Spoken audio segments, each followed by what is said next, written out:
The first world I entered, I did accidentally, simply falling in.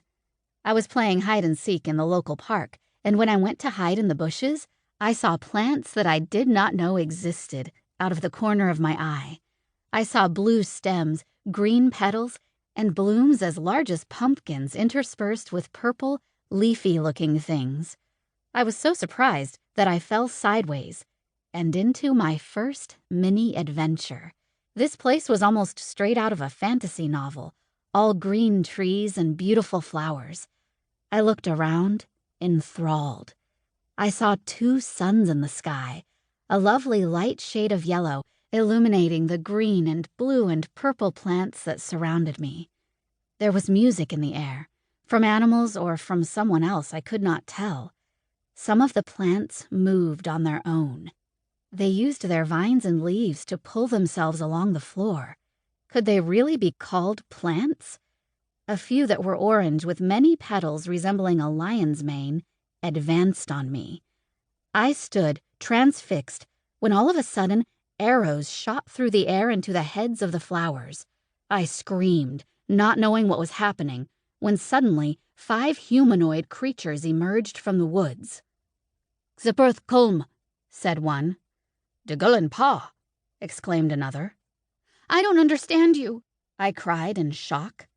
The creatures murmured between themselves. I took the opportunity to examine them. I would have called them elves. Tall, taller than most humans, with bronze skin and pointed ears. Their hair was shades of browns and black. Their eyes were large and kind. One of them gestured for me to come toward them. I slowly got to my feet and haltingly advanced toward the creature. The elf brought out a small computer-like device from his bag and moved his hand toward my ear. It was quite small and looked like it had a circuit board in it. It fit like an earplug. Suddenly, they started to talk again, but this time, I could understand them. "Are you quite all right?" the elf asked, bringing his hand back from my ear. "I have never seen an earther so small. It must be a child," whispered another. "I'm okay," I said. "I'm Lyrica. I'm 11 years old. What were you saying before? I had no idea what you were saying."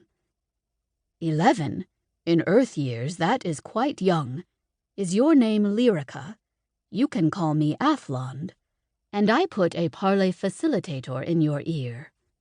"A parley facilitator?" "A useful invention. It allows creatures from all worlds to understand one another. Quite handy these days." "Neat. Where am I?" I asked. "You are on the world of Cathalanops.